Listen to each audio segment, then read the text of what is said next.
bunch of misfits Irish said either.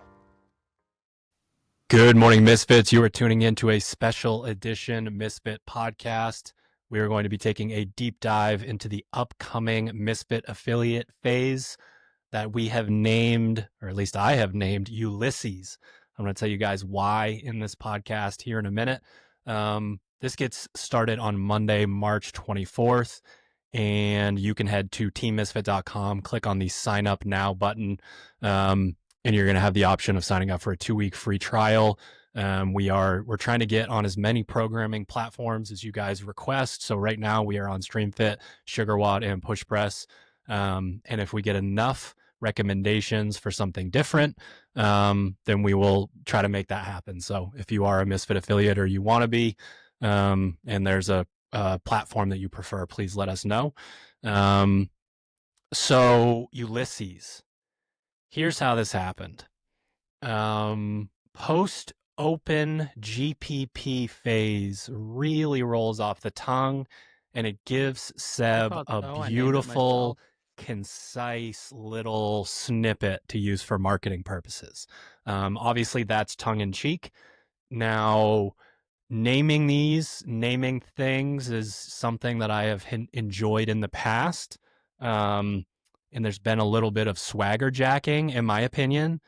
People decided that they were also going to start naming things. But guess what?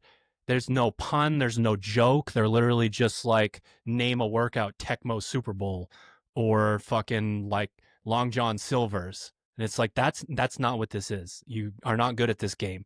So I stepped away from it for a little while. And now I'm back. And post-open GPP phase to me is very CrossFit-y in the like jack of all trades sort of category, master of none. We want you to be pretty damn strong and pretty fit and pretty powerful, mobile, all that stuff. And when I think of jack of all trades, I think of none other than Ron Swanson from Parks and Rec. I don't know if anybody out there is a Parks and Rec fan. Ron Swanson's full name is Ronald Ulysses Swanson. So we have a Parks and Rec Easter egg built in here, because it can't just be, like look up a random thing. Look at that mustache. Incredible. Yeah, that's hard to beat. Man plays the saxophone, hates the government, and does woodworking. I'd say that's a jack of all trades right there, right? Supposedly, his character is based on a libertarian bureaucrat from California that the creators of the show knew. And it's never been released who that was. And there's some like theories and whatnot, but I just love that there was some guy Californian, some guy in the government that wanted the government to basically stop existing. That I really just love that. And if you've never watched Parks and Rec, I recommend going and watching it. Between him and Chris Pratt's character, Andy Dwyer, two of the best like sitcom-y TV characters of all time. All right, enough of that. So post-open GPP phase, here's the idea. Open season happens, big hubbub in a lot of our Misfit affiliates, and it's kind of a lot. It's a lot from the coaching side. It's a lot from the athlete side. And we like to have a phase right after that where it's very much just like back to basics. We're not going to jump right in and get into a bunch of testing or anything like that. It's like, what will move the needle for athletes in a potentially less stressful, overly structured environment. And that's where this sort of concept comes from. And it's like, okay, if that's the case, then what are we doing? Like, hey, coach, I want to squat heavy and I want to go overhead. I want to do some deadlifts. Maybe we throw some clean and jerks in there, some monostructural conditioning, some couplets, some triplets, some AMRAPs, some rounds for time, some chippers, all of these different things. We just really lean into the idea that we can get a great mix, and like it's an affiliate setting. So whatever day you show up, you're going to get a really fantastic workout. I don't know if you think about it from a different perspective, Hunter, but for me, like I think the timing of something like this post open is perfect. Yeah, I mean, I think about it a little more just from like the how do we make this fit into the calendar sort of thing. But it is I think it's the right move with, the end of the Open. We're just doing retest week right now. Which like kind of right on the heels of the Open may or may not be ideal. We may adjust that in the future, but um yeah, I think it's just like a good time to you can either think of it as like a transitional period where we're kind of ending this current training year and getting ready to start the next, or we can think of it as like here's a phase where you're going to get to see where like kind of all of your hard work over the last year has put you. It's like we have had a lot of there's always a little bit of structure in the phases that we have. It's not that there's no structure in this phase. They're just not, we're just not biasing anything in particular. And you're still going to get to see your benchmarks. We got a couple like classic CrossFit benchmarks. Good old 10-minute max cal bike test. That'll be a real hoot for folks. Lovely. Yeah, gonna be sick that day. But yeah, I think of it just more as kind of like a reminder that the affiliate programming in particular is meant to be a GPP program to be done 4 to 6 days per week in accordance with the CrossFit methodology forever. And what that means is sometimes that like we're just focusing on fitness rather than like biasing the back squat or the deadlift or a clean and jerk or something like that. And you're just going to get all that stuff in the program already. So Yeah, it's funny. There's so many different angles that you can look at it from in terms of like when we are doing a lot of those other things, part of it is it's stimulating physically, intellectually to the programmer, to the coach, to the gym member when we are throwing these small little biases into the program. There's a member retention, coaches development, programming development aspect that goes into that. But on the other side of the coin is like this type of program that's being written here is how we peak the fittest people on earth to become like we do the off season type stuff. And then it's like, hey, we're gonna jump into this and we're gonna get you as fit as we possibly can now that we've laid the foundation. So while someone might look at this and go like, oh, am I gonna like not get as fit as one of the other phases? It's actually not like the opposite, but it's like that's not the case. Like yeah. when we do roll through these different things, your body is going to be able to react to all these different stimuli to come together to create the type of athlete that you can be. So I just think it's interesting to see it from potentially different perspectives like that. Yeah, and as a coach, you have to be able to have that conversation with a member when they're like, "Well, why aren't we focusing on a lift this phase? Why aren't we focusing on a gymnastics movement this phase?" And the answer is it's like, "Well, like you're doing CrossFit. Like what we're doing is CrossFit, and CrossFit is constantly varied functional movement at high intensity. It's not a biased, structured, periodized program with a single focus in mind. It's like the goal is to make you well-rounded in the 10 general physical skills across all three of your energy systems and just the general capacity to do any task thrown your way regardless of how long it is or how heavy it is or whatever. It's just the reminder that like, hey, the whole purpose of CrossFit is to make you fit, and then having the ammunition to say, well, what does it mean to be fit? And then, whether it's rattling off the definition of fitness or probably a more kind of less esoteric version of that conversation for an athlete where it just says like, hey, I want you to be strong. I want you just to be stronger than you were yesterday. I don't know, like you get an athlete who says like, I just want to get strong. It's like, well, what does that mean? And then they're like, Come to the I right place. want We're either this. lifting really heavy weights or weights 10 trillion times. Yeah, That's how and you get it's like stronger. the answer is easy, right? It's like, well, do you want to get stronger than you were yesterday? Like that's what that's what the athlete actually means, right? It's like I want to get stronger relative to what I am right now, and it's like excellent. You want to know how you do that? You get fitter. It's like you come in, you show up 4 to 6 days a week, you take rest days when you're appropriate, you make sure that you have good mechanics, consistency, and then intent. Like I don't know. Sometimes I'm just regurgitating the L1 manual, but Keep you in check. Don't worry. it's a good book. It is a good book. I agree. Okay. So I want to talk about the coaching side of this a little bit because I referenced it being professionally, intellectually stimulating to have those pieces that we latch onto at a certain point in the year, because it's like, okay, in terms of my coaching development, like I need to be ready to like have skill progressions in there, and like, okay, this person's at this point in their journey with this gymnastics movement or lift. I got to be ready for them. I got to be ready for this person. The idea of needing to be ready for more modalities should also be very stimulating for a coach. Like, I'm not going to be teaching the lift only day isn't going to be back squat, back squat, back squat, back squat. Yeah. It's going to be back squat, overhead squat, push press, clean and jerk, like making sure that like I'm thinking of a chef rolling out their knives, and, you know, choosing the right one to use within that moment. Like, that's the way that I think about this stuff. Um, and honestly, is a lot of people ask us, like, how did you guys get to this point in your career? And it's like the obsession with those kinds of things, the passion for those kinds of things came before we ever knew what the fuck we were doing. So when I see a program like that, I love it because it's like, okay, I got to dig back in. I got to be ready for every single one of these lifts on any of these given days. And they're going to have different styles of warm ups and potentially different cues and all of that. Yeah.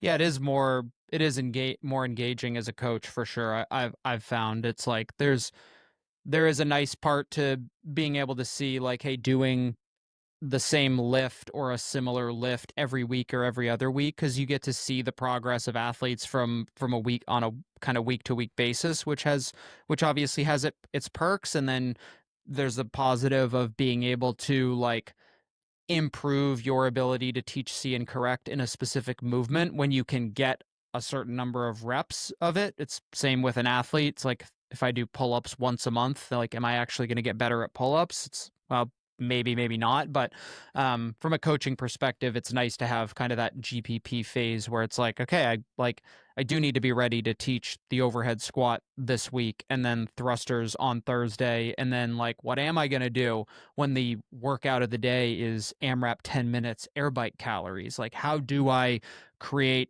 a fun and engaging class that isn't just either 20 minutes of boring machine warm up, as effective as that might be, versus like, or do I swing too far in the opposite direction and just play games for 15 minutes and then stick the athletes on a Right. bike? And so how do I blend the right idea of fun, something that's valuable for athletes aside from just the workout of the day, so to speak? So yeah, I think it opens up opportunities for coaches to think differently about how they might structure a class, how they might educate athletes, how they might, you know, do work through the teach, see, correct sort of um, cycle within a class. Yeah, my mind goes to thinking about different coaching styles and the performance portion of it. When I think about that, like AMRAP 10 minutes, air bike calories. Like when I think of the different coaches here at our gym, the different coaches that I've experienced, my personal journey as a coach, the same warm ups that you're referencing and in different environments and explained in different ways in more or less time of the coach talking versus you doing, like those, that completely changes the environment in the class. Yeah. And that's another thing that you would have to think about going into the class itself, is like, it's not just that sometimes like we're going to put it on a platter for you. Like, we're going to put it out there. It's going to be like, there's kind of a bunch of stuff to do in this class, but the movements are simple. So we got a really beautiful cue for the front squats, you know, build up to your heavy front squat. And then we're going to focus on this portion of the toe to bar, and the class is, you know, sort of full of stuff.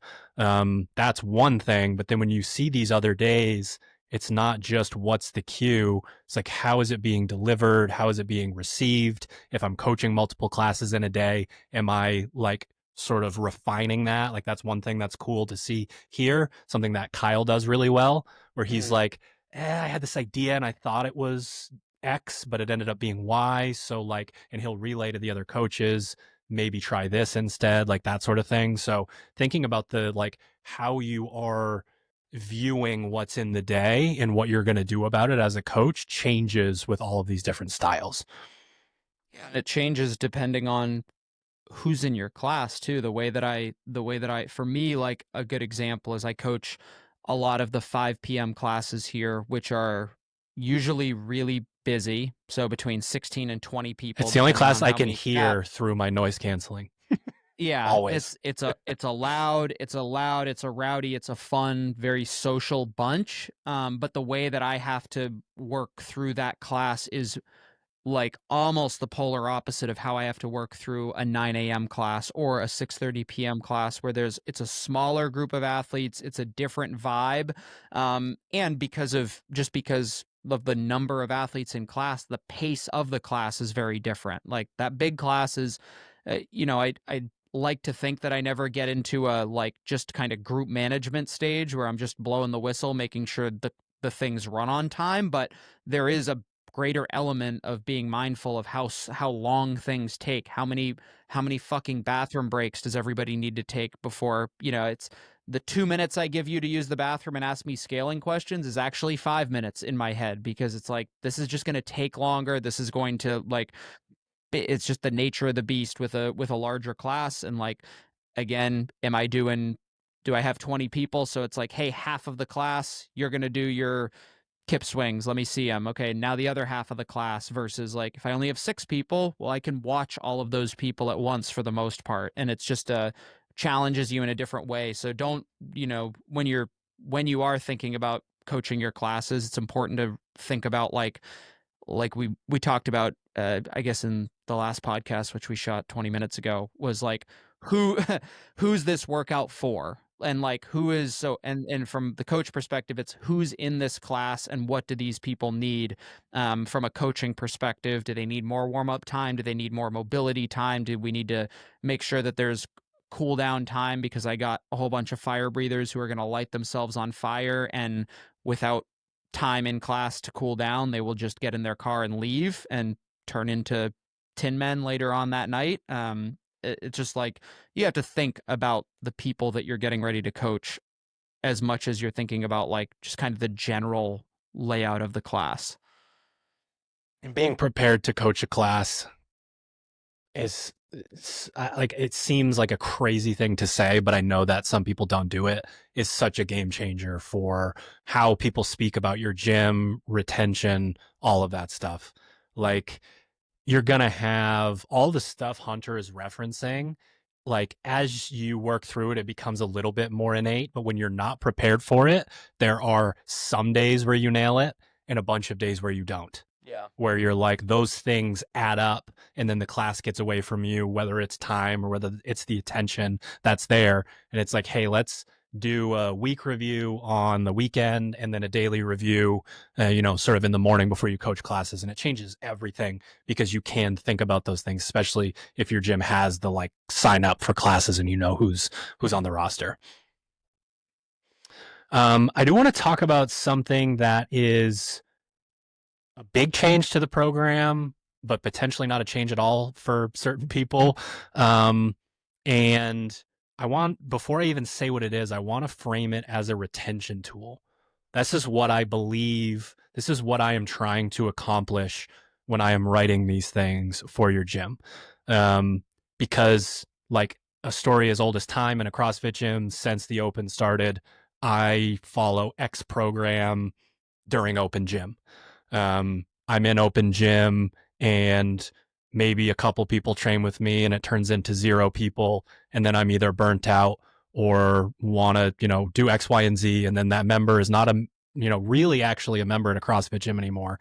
They just have access to equipment, and the community aspect is lost, which we know is so huge in today's day. And it's going to continue to be more and more important, right? People aren't at your gym. They're scrolling on their fucking phone. That's what they're doing. So we want them to be a human. We want them to come in and interact and move and be social creatures, right? So what we want here is to give you guys a competitor extra that is well-rounded enough for, listen, I know Hunter wants, and we will address it, Hunter wants to talk about who this is appropriate for.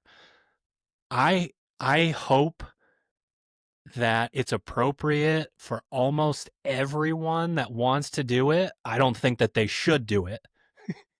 But like, if you need to retain that member by them staying 30 minutes after class and doing some deadlifts or some rope climb practice or whatever, I think that's okay. It's just your job as an affiliate owner or coach to kind of keep an eye on those people. And then there are the people that it is very appropriate for.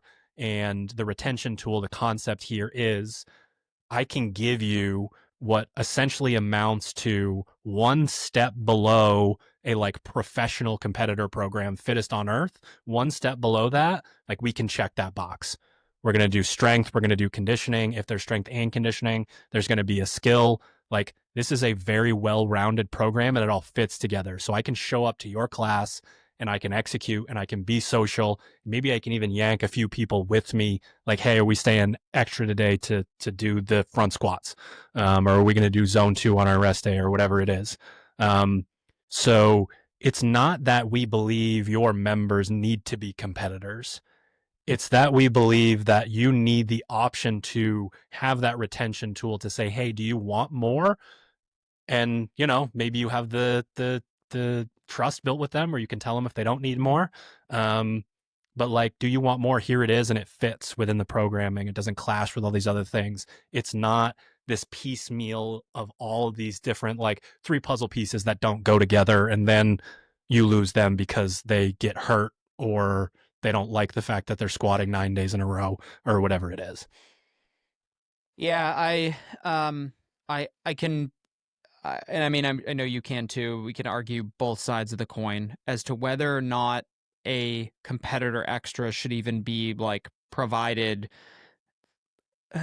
in a GPP style program. The reason I say that is because the number of people who need to do, who quote need or would benefit from more than the one kind of workout a day is small, in my opinion. And this is under the 3 to 10 understanding, members per gym, something like that. yeah, a very small fraction of members, and like need is not that's a very subjective term, right? It's like if the goal of that individual is to get to a place where they are competing in the sport of fitness at a high level or have very specific fitness related goals, then like got it.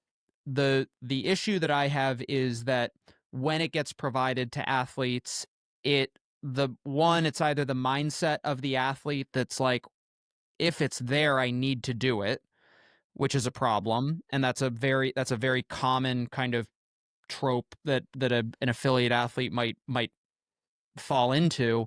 And then it's just like, again, if members have an understanding of how the CrossFit methodology is supposed to be executed, which is like you find it in the 100 words of fitness, regularly train 4 to 6 days a week, regularly learn and play new sports. It's like 4 to 6 days a week with that one workout a day is all you need, assuming the program is well-rounded, which ours is, like, bar none.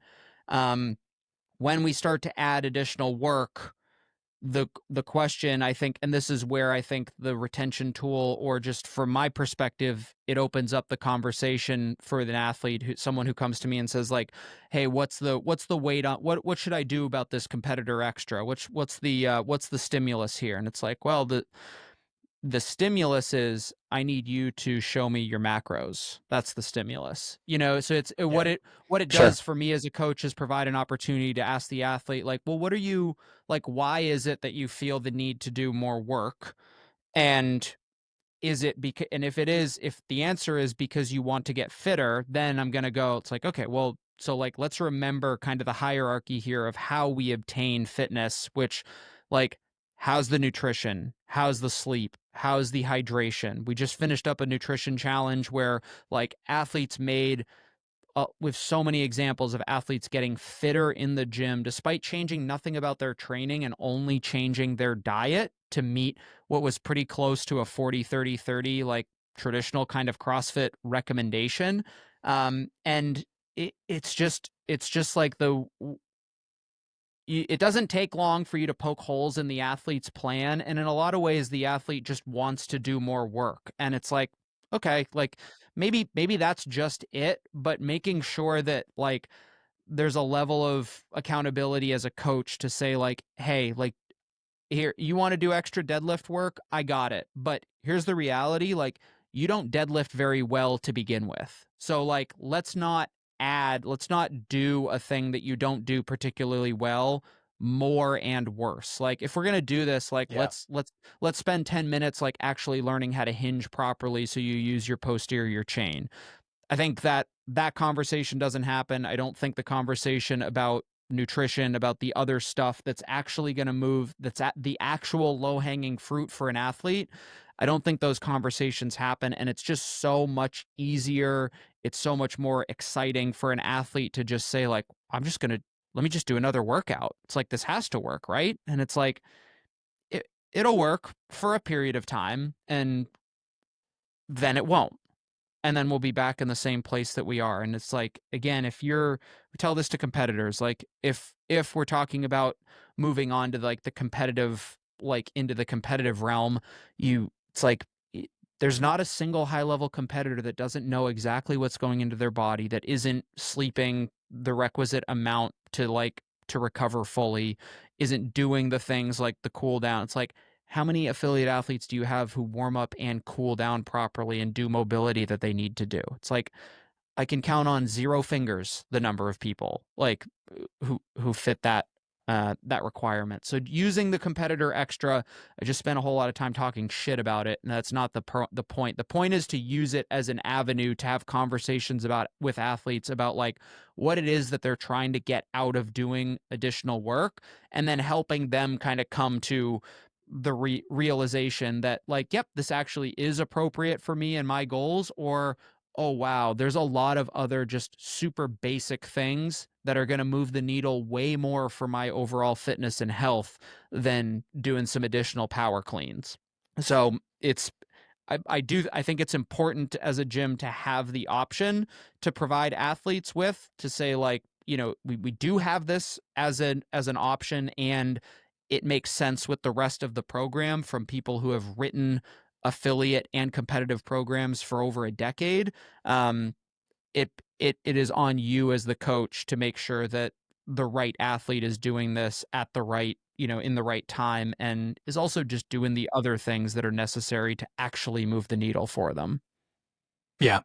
I think about it in terms of who is the person and then how are they actually executing it.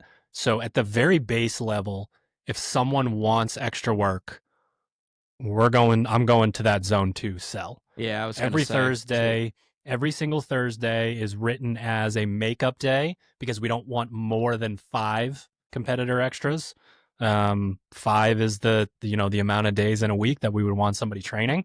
So we have a makeup day where you can let people know what is coming up in the future, if you want to, like if people have access to that in your gym, or hopefully a zone 2 session. So that would be the very start. And I would be okay because it's moderated so well. There are parameters set around it. Honestly, it's probably going to be more recovery based than anything for most of your athletes. They have not learned how to clear waste. They're not going to be able to go very hard. Like an unconditioned athlete's going to be doing 80, 90 watts on a bike at a 1 damper. Like, hell yeah. Like, that just sounds like someone who doesn't get the steps in that they should are going to come in and move. So that'd be the very first place that I would send people. And there's no argument here about what's, missing from CrossFit or anything like that. It's just, again, some people are parked in a chair all day, and this might be the opportunity for them 1 day a week to really flush the waste. From there, I would think about it from someone like me. I would like to look at this and cherry pick, like, I'm going to fucking bench press today, or I'm going to push jerk, or I'm going to do a monostructural piece on my favorite machine. I don't think there's anything wrong with an athlete doing a competitor extra every once in a while. Just to be like, hey, that like I haven't done this in a little while and that's what I want to do. I don't think any huge interventions need to take place in those scenarios. who I think of after listening to Hunter is I do 2 to 3 pieces a day, 5 days a week, and no one is talking to me about my intensity or my body weight to strength ratio or things of this nature. Um, and honestly, it's a fascinating topic because most of our fittest people hammer themselves to a point where they don't want to do anything extra. It's often this weird middle gray area where athletes don't push themselves to that place, maybe don't know how to do it yet, and that's totally okay. We have athletes that come from other gyms where it's just that their norm is so much different than what we're putting out there, and it takes a while for the culture to kind of take over. And it's like, if that was the case, how do we find a way? Another thing that's a retention tool is that you fucking speak to your members. Like, you got a new person that's coming in, wants to do the extra, but doesn't go hard. Like, if you scare them away, that's not going to help anybody, right? So that gray area of I need more because I'm not like putting enough into the single pieces is where so much of what Hunter was talking about comes into play. And there's going to be a couple of people who are really into the sport that are fit enough that are going to do the competitor extra 3 to 5 days a week.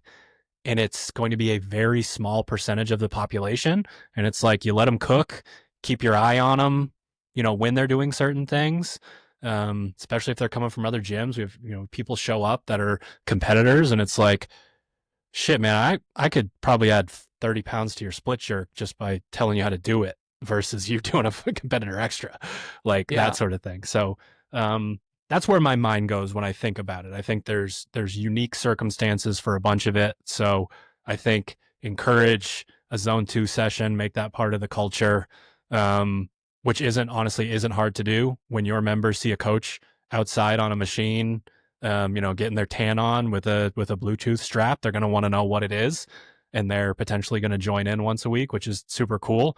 And then, let your meatheads or cardio heads cherry pick a little bit. But from there, if it is going to be truly adding extra volume regularly, you should pay attention as a coach and do your due diligence there.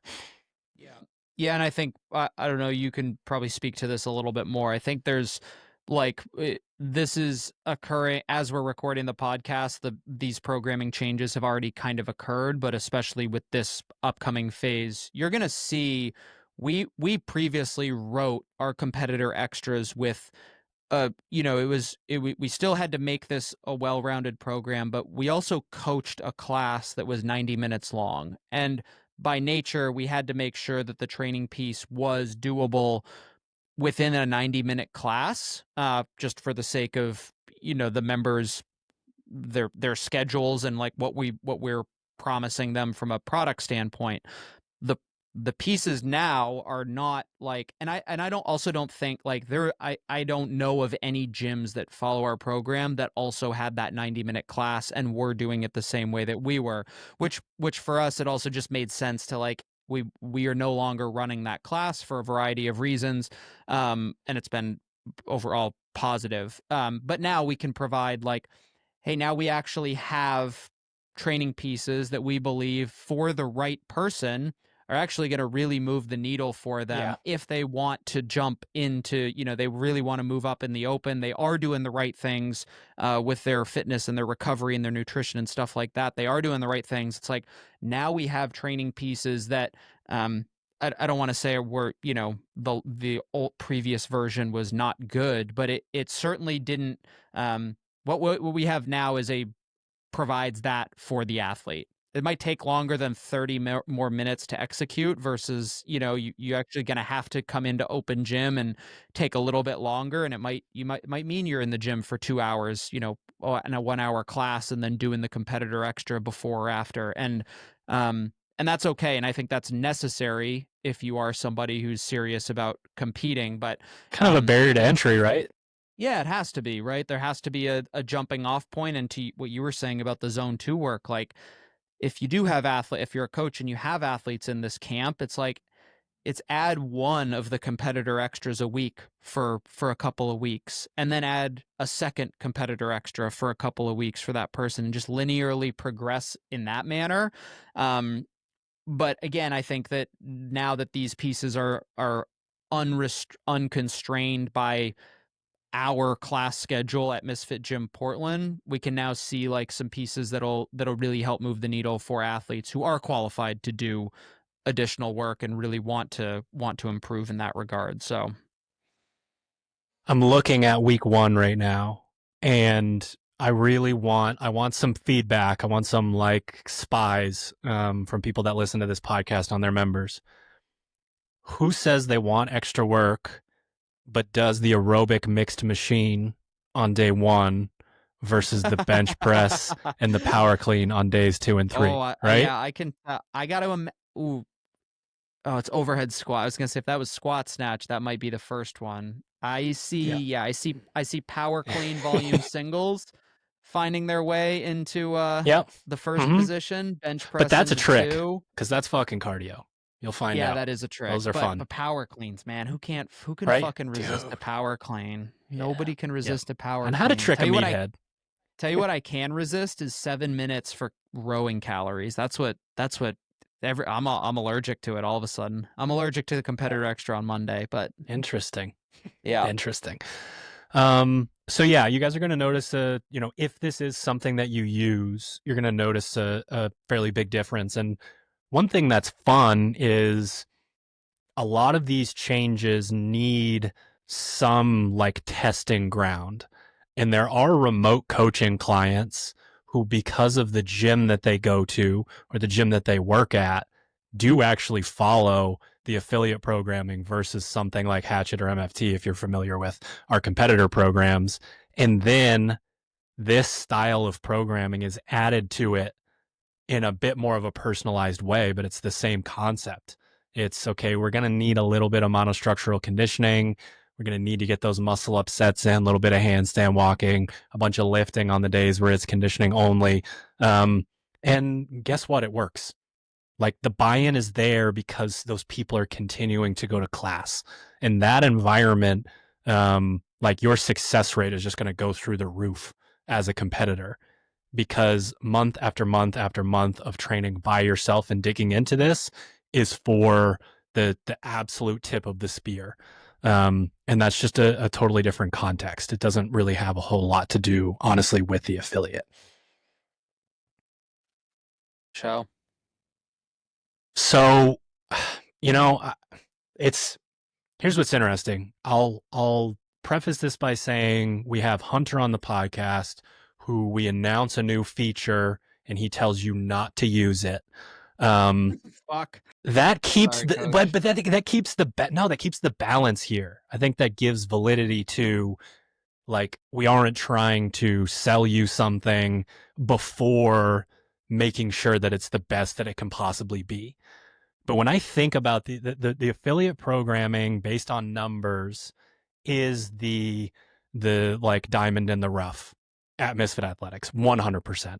Like the people that follow the programming and listen to the podcast and communicate with us, like the testimonials are incredible. And like we should do a better job of reading those to you guys.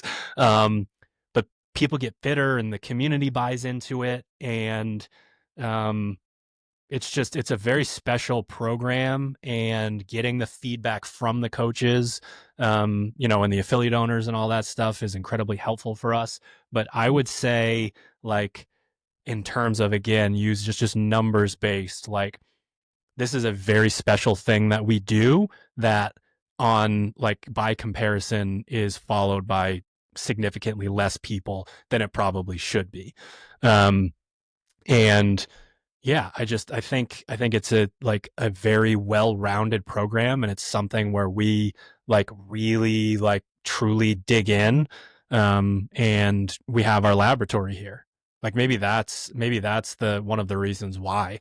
It's like I am viewing MFT athletes and Hatchet athletes typically through a remote setting, and that's different than it is to have this, like, we have this like laboratory out here for us to test and like make sure that these things, like, we're doing them, we're coaching them.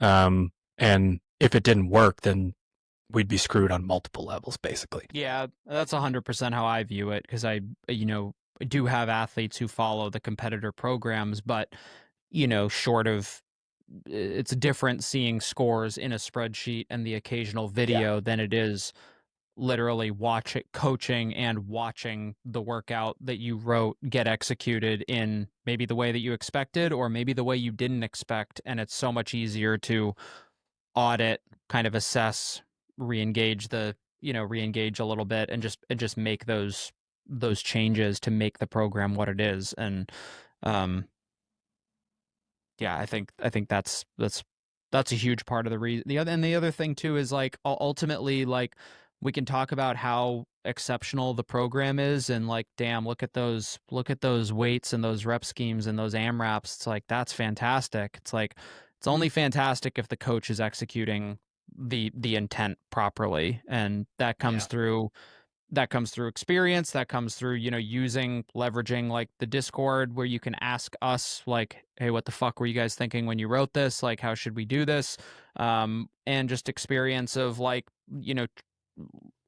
practicing the CrossFit methodology, because that is where I, like, when I build the template and think about these workouts, I'm like thinking of it in terms of like the CrossFit methodology and how it's supposed to be executed by a coach. And like, we need our coaches to be communicating how these workouts are supposed to go, and you get that through experience. You get that through doing these workouts with your members. Like, fuck, if you coach these workouts and you don't do them, like, you're doing a bad job, straight up. Not good. Yeah, I agree. Yeah, we've talked about this before. I'll get started on final thoughts. We talked about this before. You made me think of it again. We have the idea on the competitor side of, like, we believe it's thoughtful and checks all of these boxes, but it literally is numbers and letters typed into a computer, which cannot make you fitter. It's not possible, right? So the execution on the athlete's part, there's this level of responsibility, and the type of coach that we want to try to transform would be like the program hopper on the competitor side. It's someone else's responsibility to make me fitter, stronger, more skilled, have a better athlete IQ, tougher between the ears, etc. When a member, the coach equivalent or the affiliate owner equivalent of that, is a member comes to you and says, I have 0 credentials, but I'm going to tell you why the program should be different. And you go, hey guys, could you talk to this person for me? Like, I don't know. Maybe they're right. Maybe you're right. Like, could you take care of this? And listen, if you're early in your journey, we would be happy to help you. But as you progress and you take steps forward as a coach, there's a level of responsibility. You should not sign up for our program if you don't understand it and believe in it. Like, that's not going to help you. Again, like Hunter said, with that execution piece, there's so much onus on the head coach, the affiliate owner, down to the coaches, and then that permeates into the culture of the athletes. So we do try our best, and we really dig into the nitty-gritty details, and we update as we go, and things that work stay and things that don't work get modified, all of that. But it can't change the fact that it's numbers and letters on a page, and that your specific affiliate and coaching staff and members and culture is what is going to make or break how that works. Yeah, I think I'll take my final thoughts in a little bit more of a marketing direction. If you're somebody who is not subscribed to the affiliate programming and not following it, and maybe you're a member, maybe you're just a regular listener of the podcast, someone who's a competitor, or just goes to an affiliate that does a different program, this is a perfect phase to kind of get a feel for, and you can really jump in at any time. I'd love for you to obviously do the entire phase, But because there is no like particular bias, like it makes jumping into really any week totally fine. And it just gives you a feel for how the programming goes, get people comfortable with the idea, the style of workouts that we write, get your coaches comfortable with the style, how they need to coach classes. And then once we get into kind of the next training phase, which we'll cycle back to kind of the top, so to speak, as far as our progression towards kind of the open, which is ultimately our like the culmination of our programming season. Like you'll be able you'll have a good understanding of how the program goes, and then once we get back into that slightly more structured, the occasional bias here and there, your members and coaches are hopefully already bought in, and then like, man, that first retest week in week 7 of a new training phase, and all of a sudden fucking deadlift numbers go through the roof. It's like, oh boy, like we can move the needle here. And the funny thing is, we always say this, but it's 80-20. Like what we just talked about is 80% of the program year round. And the other 20% is this little bias to like, again, dangles the carrot. It works. That's also helpful. But like, when you listen to the next podcast, we'll dig into to why we do those certain things. But luckily, for the sake of, people's fitness, this is what we do year round. We do it. We did it. Thank you for tuning in to another episode of the Misfit podcast. Make sure you head to teammisfit.com, click sign up now, and you will get 3 options for a 2-week free trial: Stream Fit, Sugar WOD, Push Press. So you can check this out. No obligation, no, you can cancel, whatever, all that good stuff. So, if you've made it this far in the podcast, I think you're sort of open to that sales pitch. It's a very special program, and you can get those 2 weeks for free. Also, discord.gg/Misfit Athletics. Get in there, talk to us, let us know what you think, yuck it up with the coaches, all that good stuff. See you next week. Later.